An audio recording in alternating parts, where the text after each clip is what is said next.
Hey, what's going on, everybody? Back with another how-to.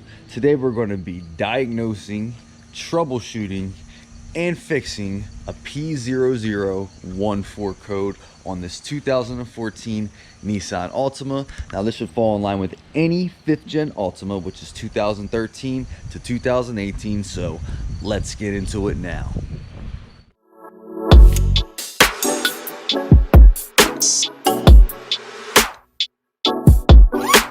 All right, guys, so we are inside of the car here, so let's go ahead and start this thing up. And there it is, guys, the dreaded check engine light. And this is the first time the check engine light has come on in this car, and it took 172,000, almost 173,000 miles to finally get a check engine light for an issue. So what we're gonna do is go ahead and turn the car off, and we're gonna go ahead and pull the code and see what we're looking at. So there's our check engine light, car running. Let's go ahead and turn this thing off. And I have my scanner hooked up here, so I'm gonna go ahead and put it to the on position. So we have it to the on position. Now I'm gonna go ahead and see what we got here. Read codes. And there it is, P0014. So what this is referring to is the VVT solenoid, the variable valve timing solenoid for the exhaust side on this 2.5 QR25DE engine. So there are 3 VVT solenoids on this particular engine, and this code in particular is just coming up for the exhaust. Now sometimes this P0014 will come with another code. It might come with a P0078 and could come with a P0300, which is a multiple cylinder misfire.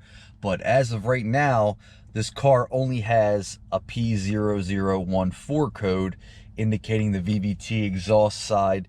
On bank 1, there's only one bank on this engine because it's a 4-cylinder, only that one solenoid is reflecting bad. So this car has been running rough for a little bit, actually kind of like a while. It's been a few months, to be honest. It's been running rough.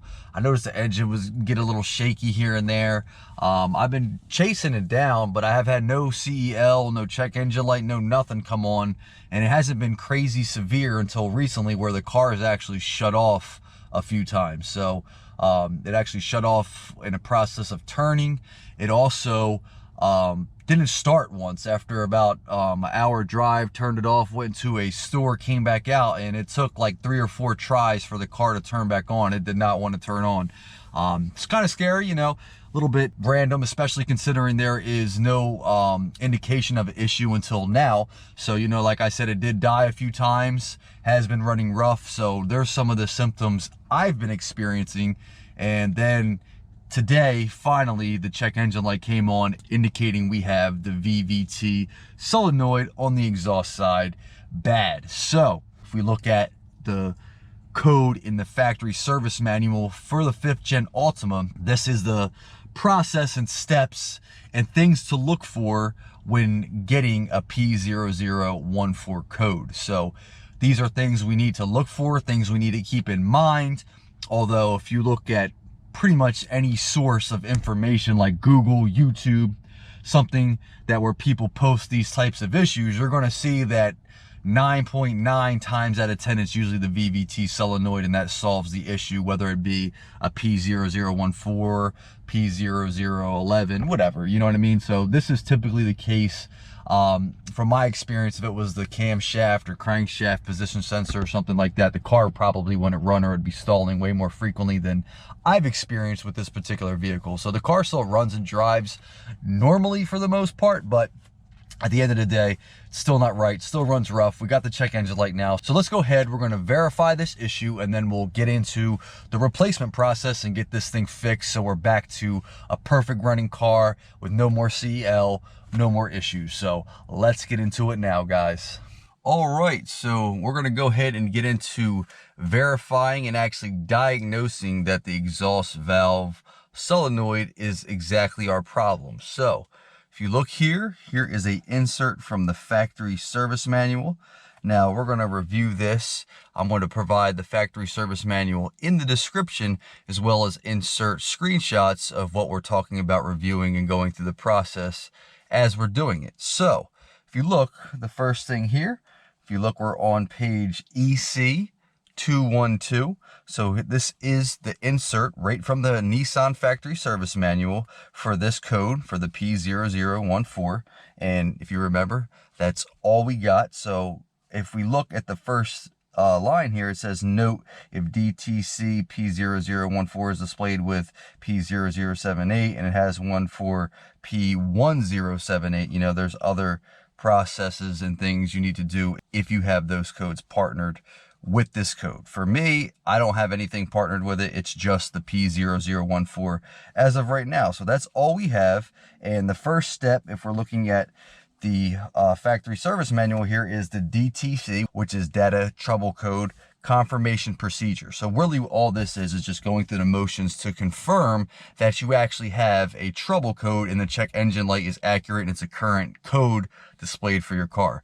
We already looked, but if you look here, I have the current code, it's as a pending code, and it's also as a permanent code. So all three of these codes that it's listing are all just a permanent, current, and pending of this P0014 code. So I'm not going to go through these motions and confirm that this code is actually here. It's here to stay. It's been on multiple starts. So if you want, you can always go through the DTC confirmation procedure, but I'm going to skip that as I'm pretty confident that we have an accurate check engine light as of right now. So the next thing here is going to be the diagnosis procedure. So if you look here on this actual factory service manual insert here, the first part of this procedure to diagnose what our issue is first says, number 1, check oil pressure warning lamp.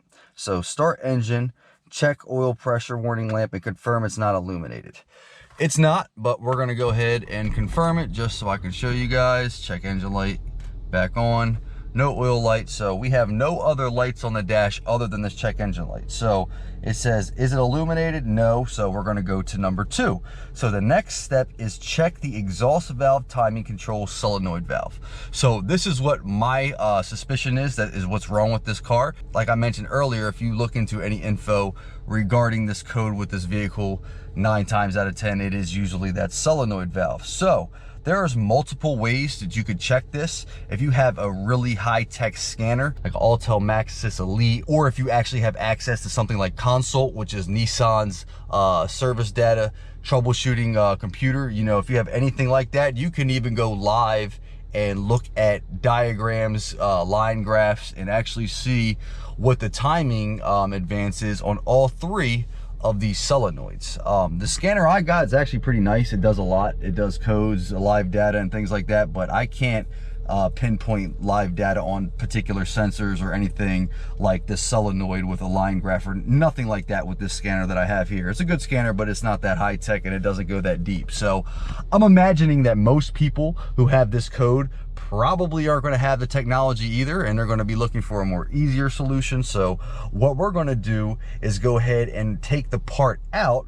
We're going to test it, and we are going to confirm that that is actually our issue. So we're going to go ahead and remove the exhaust valve timing control solenoid valve. We'll test it. We'll actually see if it's our issue. And then from there, after we confirm that that is our issue, we're going to go ahead and replace it and get this whole problem and issue fixed. So what we're going to do is go ahead and get this car jacked up, get under there, and we're going to go ahead and get that solenoid out. So let's go ahead and get that thing out now, guys. All right, so we're going to go ahead and get this exhaust valve solenoid out so we can test it and confirm that is our issue causing this P0014. So I have the car jacked up. I got to support it with a jack and a jack stand. And if you want to see how to jack the 5th gen Altima up, get it on jack stands and all that, I do have a video on my channel, and I'll leave a link in the description on how to do that. But we already got it in the air, so we're going to go ahead and get this wheel off because it is over here on the passenger side of the engine. So we're going to have to get this wheel off to get access from that panel back there. So we're gonna go ahead and remove the wheel. It's a 21 mil, so I have a 21 mil on an impact, and we're just gonna go ahead and fire all these lug nuts right out. All right, so I'm gonna go ahead and get the rest of these off. All right, so we have the wheel off, so now we have access to this panel, this inner splash guard I was referring to, that we have to remove in order to gain access to the solenoid. Now, if you're familiar with doing oil changes on this vehicle, if you do your own oil changes, it's the same panel that you take off for that. It's this right here, so it's going to be held in with 1, 2, 3, 4, and there's one on the bottom which is 5. So 5 push clips. I just have a panel popper here, and we're going to go ahead and just pop all 5 of these right out. All right, so we have our splash guard out. That's all 5 of the push clips. That is where it's mounted on the bottom. So whole splash guard is out, and now we have access to the motor on the passenger side here, and the solenoid is up there. I'm gonna go ahead and get a light. We'll get in there and I'll show you guys what we're working with. All right, so I'm on the ground here. There is our crank pulley. So what we're gonna do is go up under here above the crank pulley. I'm gonna try to get you guys in here as best as I can, but there we go. Right where the light is the brightest, that is the solenoid, the exhaust valve solenoid that we're going to be removing. Now keep in mind there is 3 of them here. So you have the one in the rear, that is the intake locking solenoid. We have the one in the middle, that is the intake valve solenoid, and then we have the front one, which is the one we are working with, which is the exhaust valve solenoid. So we're only going to be concerned with this front one today. Is it a good idea to replace all 3 of these at the same time? Yeah, probably, but you know, we're just going to be doing the front one as that is our only issue and our only code as of right now. So we're going to save some money and just do the front one, which we have the code for. So I'm going to go ahead and get into the disassembly of that, which is not too hard. It's held in by a 10 millimeter. So we're going to go ahead and get the harness off of it, take the 10 mil out, and then we'll go ahead and back that solenoid right off of the engine. So let's go ahead and get that thing out now, guys. All right, guys, so I'm gonna go ahead and get into the removal of this. Keep in mind we are working with the front one, which is the one the light is on right now, and we're gonna go ahead and get that out. So there's not a lot of room. I'll see if I can do it with my hand and the camera work at the same time. I don't know if it's gonna work, but I'll try for you guys here. All right, got my hand on the harness. There it is. So we have the harness unplugged. I don't know if you can see in there, the light kind of got maneuvered. There it is. Have the harness off. So just press it in, comes right off. You press it in with your thumb. I just had to sneak my hand up in there and get it off. So now what we're going to do is approach the 10 mil, which is right there on the bottom of the solenoid. We're going to remove that, and then we'll get the solenoid out. All right, guys, we're gonna go ahead and get this 10 mil out. I'll show you my setup and what I'm going to utilize to get it out. So I have a 1/4 drive 10 mil right on the bolt. I have a 1/4 drive 12-inch extension on a 1/4 drive expandable ratchet. So I have a little bit of leverage within this space so I can get that bolt out. So here is the ratchet. We'll see if we can get it started. Yep, I just cracked it loose. I don't know if you heard that, but we got it started. So we're gonna go ahead and back that out, and then we'll get the solenoid out, guys. All right, guys, so what I have here now is a 6-inch extension. I don't know if you can see, but that bolt's almost backed out. So I'm just backing it out with this 6-inch, same socket, and it looks like it is free. So I don't want to drop it. I got it on my hand. I'm just going to back this thing right down. All right, so we have the 10 mil out. We have the harness off. So this solenoid is technically free for us to go ahead and remove. Now it's probably going to be a little bit tight, but I'm going to see if I can get my hand in here and start wiggling it out. Might have to even pry it out, but let's see here.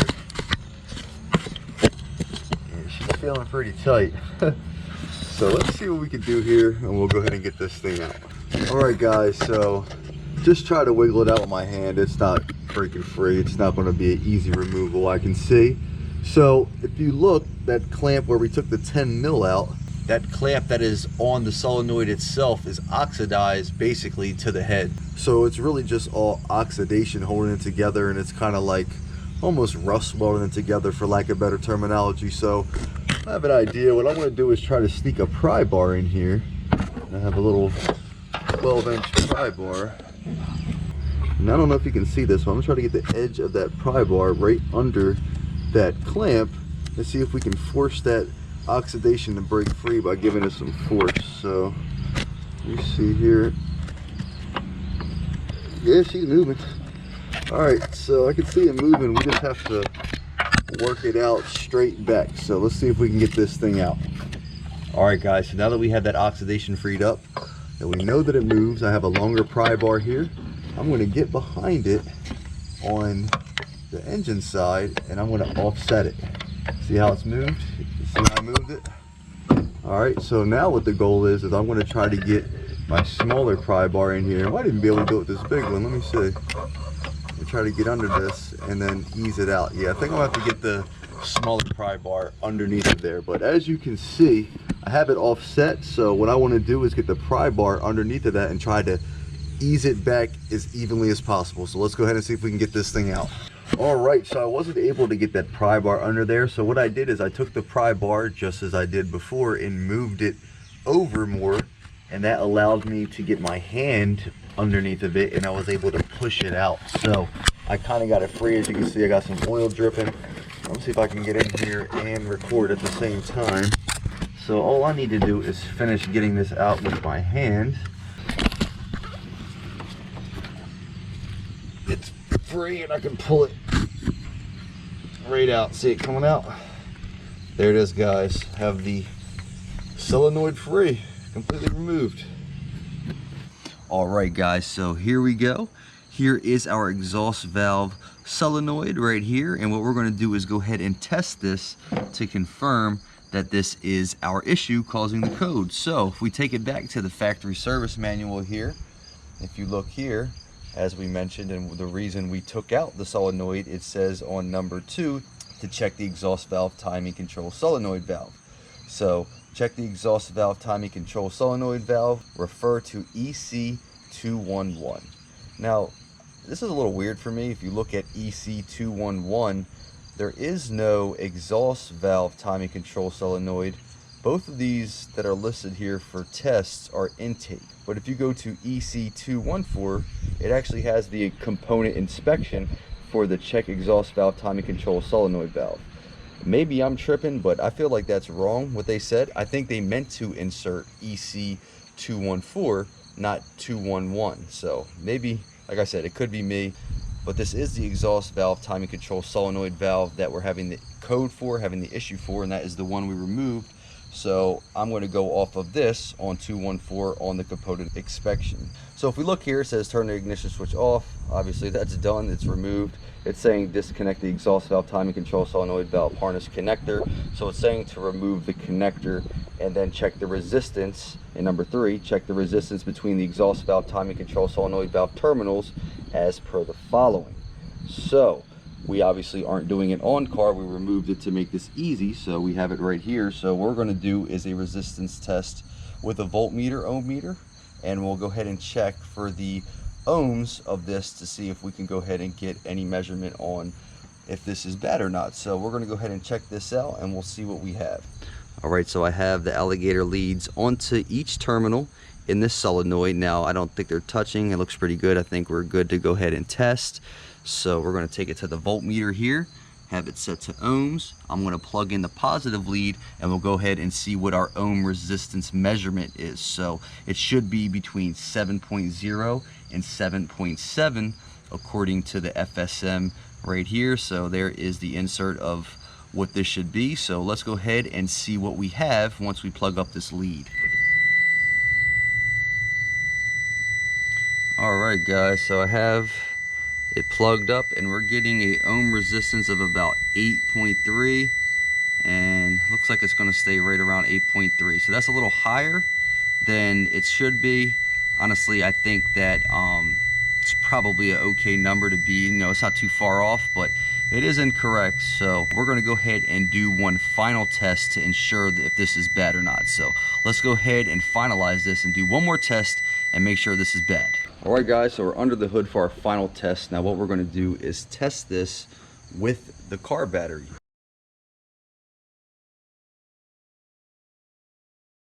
So if you look, I have the same test leads here, have them plugged up, not touching, everything is good. So I have the negative to the negative, of course, and then what we're going to do is tap the positive onto the positive terminal. You don't want to hold it on and give it continuous power because it could potentially fry it. You just want to tap it, and what we're looking for is to see if the inside mechanism of the solenoid moves. So I don't know if you can see in there, but that inner part is what we're looking for to move. So what I'm going to do is take this and lightly tap it onto the positive terminal, and we're going to look for movement in our solenoid. So I'm going to set the camera up right here so you guys can see the solenoid, and then I'm going to go ahead and start testing, and we'll see what we have. So let's go ahead and see if the solenoid is any good, guys. All right, guys, we're looking for movement in the inner holes here of the solenoid. So I'm just going to lift the terminal cover up on the positive side, and I'm going to touch this gator clip lightly, just quick 1 second on, 1 second off, and we're going to see if this thing moves. So let's go ahead and see. And it does. I don't know if you can see, but this thing is moving. So I'm not so sure if it is bad. She's moving. I don't know if it's stuck, maybe getting stuck, but I do have a new one. So what we're going to do is go ahead and try to replace it anyway, and we're going to see if it fixes our problem and gets this P0014 off, because it definitely seems to have the symptoms of a bad exhaust solenoid, which is what this is right here. So we're going to go ahead and try to install the new one, and then we'll see where we're at once we have this installed. So let's go ahead and move on to the install of the new one. All right, guys, so here is our new solenoid. I went with a Dorman, so the part number is 916922. That is the part number for this Dorman solenoid, and all three of them are exactly the same. And typically I like going with OEM parts, but this was only 28 bucks off of Amazon, and I figured what the hell, might as well give it a shot. So what I want to do is test this up against the old one. Now the old one, from our tests, it almost seems like it's all right, and we might have to move into number 3 on the diagnostic procedure for this code. So, you know, it might not be this. It's a chance that it might not, but we're going to go ahead and test this new one versus the old one and see what we get as far as readings on the voltmeter and testing it on the battery like we just did for the old one. So let's go ahead and see what we got with this new one and see if we can get the same results or if we have some differences in our tests. So let's go ahead and check it out. All right, so I have you set up here on the voltmeter. So what I'm going to do is the same thing I did the last time with the resistance test. I'm going to go ahead and check the old one.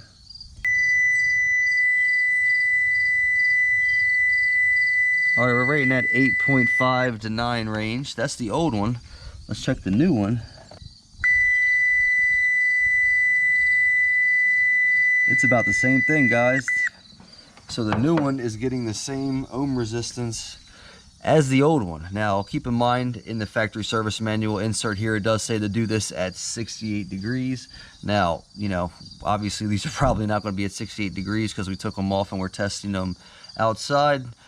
And I do think because both of these are reading the same resistance, it's a chance that this old one might be good. So we're going to go ahead and try to test this off of the battery and see if it has the same movement as the old one, and then we'll kind of get a general comparison between the two, and it might just turn out that this old one is actually okay and it looks like it might be functioning all right. So we're going to go ahead and check it out now and we'll see what we got. All right, so we're going to run one more test here. We're going to test this the same way we did the old one, and we're going to see if we get some movement inside of the solenoid. So I have our gator clips connected up. Just be careful when putting these on the new one because it could potentially bend those terminals in there. We don't want to offset it when we go to put it in, so make sure you're carefully putting those gator clips in there. I have the negative connected, so all we need to do is touch that positive to the positive and see if we get some movement inside of the solenoid, and then we'll compare it and see what we got versus the old one. So let's go ahead and see what we got, and we'll check this out and see if this has any differences from the old one. All right, guys, this thing is all connected up. Let's see what we got. Ooh, this thing seems to be moving way more efficiently than the old one. So, like, this thing is snapping. I feel like it might be the actual solenoid, just because that other one doesn't seem to have this free movement that this one does. So that thing looked like it was working pretty efficiently compared to the old one. I want to test the old one more time just to get a comparison, and we're going to see what we have. All right, guys, old one plugged back up. I mean, it seems to be moving the same, I'll be honest with you. I feel like the other one's a little bit more efficient, but everything looks the same to me. So I guess we'll swap it since we have it. We'll see what we got, and if we have to, we'll go ahead and move on to step 3 of the diagnostic procedure, which would be checking out the crankshaft position sensor. So let's hope that this works. We're going to get this new one installed, and we'll see what we got. All right, guys, so we're back under the car here. We're going to go ahead and install this new one and hope for the best. So I'm going to try to sneak this thing up in here. I'm trying not to block the camera, but I can't make any promises. So let me go ahead and see if I can get this thing snuck up in. Now, one thing you do want to do too is the O-ring, you want to put some oil around it just to make it a nice snap, snug fit. So make sure you put a little bit of oil around the O-ring before you install it. Ew, man. It is tight. All right, I just had the camera in a bad spot. So move the camera. See if I can get this guy to go in.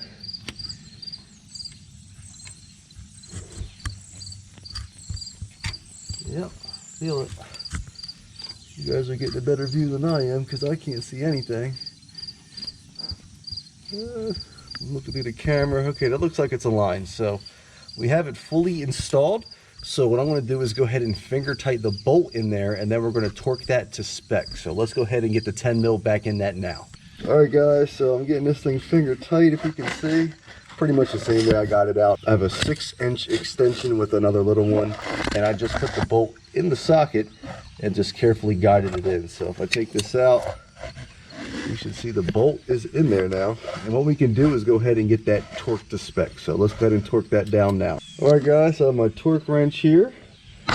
All right, so the torque spec for this 10 mil on this solenoid is 57 inch-pounds. All right, 57 inch-pounds. So I have the torque wrench locked in, 57 inch-pounds. Let's go ahead and get this thing torqued to spec. All right, guys, 10 mil is locked in, 57 inch-pounds. So we have that torque to spec now, and the last thing we got to do is just go ahead and plug up this electrical connector. Now, this could be the issue as well. The harness could potentially be getting a bad connection, causing this to read faulty data and then come back with this code. So I'm gonna try to blow it out a little bit and then try to get it on there nice and tight, make sure we have a snug connection to ensure there's no issues with that. So I'm gonna go ahead and get that plugged up now. All right, got it cleaned as best as I could. Could use some like electrical component cleaner or something to spray it in there. I can't see anything because I'm blocking my own view with the camera. But see if I can get this thing on here. All right, I got it on. All right, so this is absolutely the hardest place to try to work and record at the same time. It's just damn near impossible to try to do something with the space that you have and record. So I've tried my best to get as most as I can on camera, but I did get that to snap in. It was fighting me a hair, but I pressed the tab back, got it secured on there. Nice secure connection now, so everything is back together. So now we can go ahead and see what we got and if this fixed our problem or not. All right, guys, so we have the solenoid installed. Now, what comes with this, if you look, it says Dorman Products requires an oil change to be performed whenever a variable valve timing components are installed. And, you know, please use the right oil, yada, yada, yada. So we are going to do that. I did lose some oil too, probably more than a typical person would, because I let this sit here for a while. I had to wait on the part. So a decent amount dripped out for some hours. And, you know, I just didn't have the part readily available to pop it right back in. I mean, I could probably adjust it with a dipstick and get it right, you know, with a quart. But, you know, since this recommends doing this, and on top of losing some oil, we're going to go ahead, perform an oil change. We'll finalize this, clear the code, take a ride, and see where we're at. So let's go ahead and do that now, guys.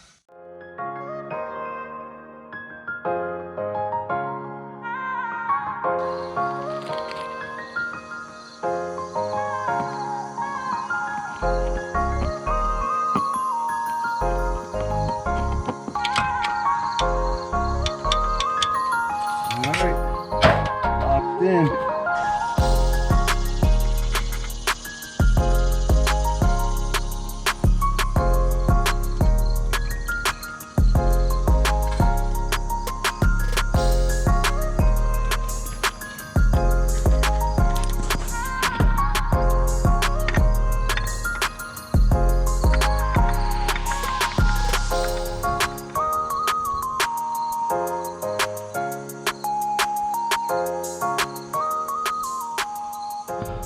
have the scanner here. I'm gonna go ahead and grab it. And what we're gonna do is clear the codes. So I'm gonna go ahead and read them, make sure we got the same codes one more time. Should just be the P0014, 3 times, current, pending, and permanent. Yep, there we go, current, pending, permanent. So let's go ahead and go back. Let's go ahead and erase. We will erase the code. All right, so we are all cleared. So I'm gonna go ahead, start this up. We are gonna have to drive it to really confirm if this fixed the problem or not, but we're gonna start it up, check for leaks, make sure our oil change is on point, make sure the O-ring on the solenoid is good. So we're gonna go ahead, check everything out. So let's go ahead and get this thing started up. All right guys, in the car, ignition off. Let's start this thing up.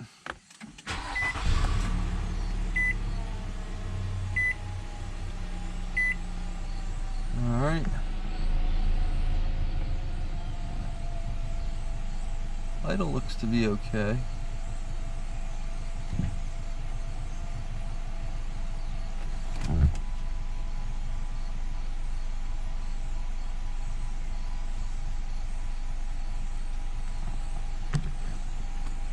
Alright, so our idle looks to be alright.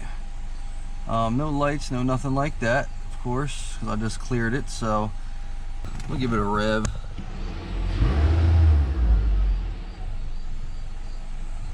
Doesn't seem to be too stumbly.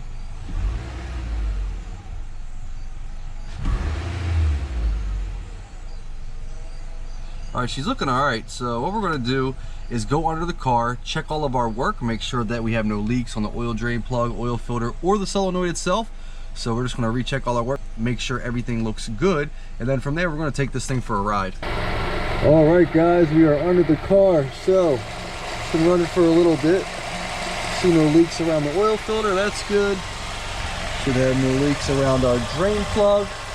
Drain plug torque, new washer, looks good. Now it's going to be hard to get in here because the crank and the pulleys are moving, but let's see if we can look at our solenoid. And it looks dry, guys. It's been running for a little bit. I don't see any oil, nothing dripping, everything looks good. So I think we're good as far as this install goes. Our oil change, everything should be on point. So what we're going to do is take this thing for a ride and we're going to see if the code comes up. All right guys, so we're just going to throw our cover back on, get the wheel back on, and then we'll take this for a ride and see where we're at here.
Guys, about to pull back in here.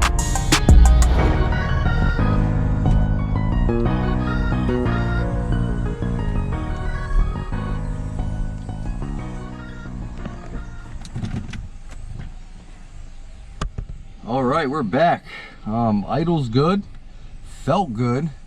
No check engine light on. We put 3 miles on it, nothing crazy, but you know, it gave us a little bit of insight as to how it's feeling. And in my opinion, it's feeling great. It doesn't feel sluggish. It doesn't feel, you know, stally with the RPMs all over the place. So far so good. I'm not going to leave you guys here and end this video. I am going to confirm 100,000,000% that this was the issue and that we don't have to continue diagnosing to go to the crankshaft, position sensor, and so on and so forth. So after a good amount of driving on this, we're going to circle back, see where we're at, and see if we have no symptoms, no issues, and if that actually solved our problem, even though it was testing all right. So I'll get back to you guys after a good amount of driving's done on this, and we'll come back and we'll see where we're at. All right, guys, just here to check in. So it's been over a week. The car has had about 650 miles put on it since we did the VVT solenoid. So we were at 172,767. As you can see, we are at 173,419. So 652 miles. So nothing yet. Car's been running fine. This is actually my girlfriend's car. She is the primary driver. I don't drive it too often, and she says it feels night and day difference. It feels a lot better. She feels like there's no lack of power. There has been no stuttering issues, no start issues, no check engine light. So for the past 650 miles, car's been good. So seems to be acting right. Everything seems to be functioning correctly. We don't have the CEL back on. So in my opinion, anything was still wrong, I would think by now it would probably come back on, the check engine light, or we would be experiencing some symptoms, something after 650 miles. That's a decent range, in my opinion at least, to know if something's still wrong. So I'm still going to do one more check back. We'll probably let it get to 174, and then when we get to 174, I'll come back and I'll verify that everything's good. You know, be well over 1,000 at that point, and then we'll know for sure if this resolved our issue. So far so good at 650 miles. So let's keep our fingers crossed. Hope this thing keeps running the way it does and that everything's on point, and I'll see you guys at 174. All right, guys, back with the final check-in. So if you can see here, we are at 175,625. So I actually let it get a lot higher on the mileage than I even said. I said I would check back in at 174, so we let it get over 175 and a half, and we're about 2,800, so almost 3,000 miles since the check engine light was turned off and we replaced our VVT solenoid. And I'm here to say everything is fine. If you can see, the idle is right where it needs to be. The car is running smooth. There has been no issues over the past almost 3K in mileage since this has been replaced. So in my opinion, this resolved the issue. If we had any more issues as far as the VVT solenoid and, you know, the check engine light and so on and so forth, this check engine light would have definitely came back on by now, or at least we'd still be experiencing some issues. So there we have it, guys. 175,625, almost 3,000 miles since it's been replaced. And at this point, I'm going to deem this fixed. And I'm pretty sure most would agree after 3,000 miles that it's probably good and we shouldn't have this issue anymore, at least for that particular VVT solenoid. So our P0014 is resolved. The exhaust VVT solenoid did resolve the issue. So even though it tested okay in multiple tests, you know, almost compared to the new one, and it was pretty much functioning the same. Like I said in the video, maybe a little bit more better functionality out of the new solenoid, but overall, I mean, if I was just going off those tests, I would have thought that it was good. So goes to show that you could test these and it still could be that defective, you know, it still might be causing your issue. So this was my experience with this car. 3,000 miles.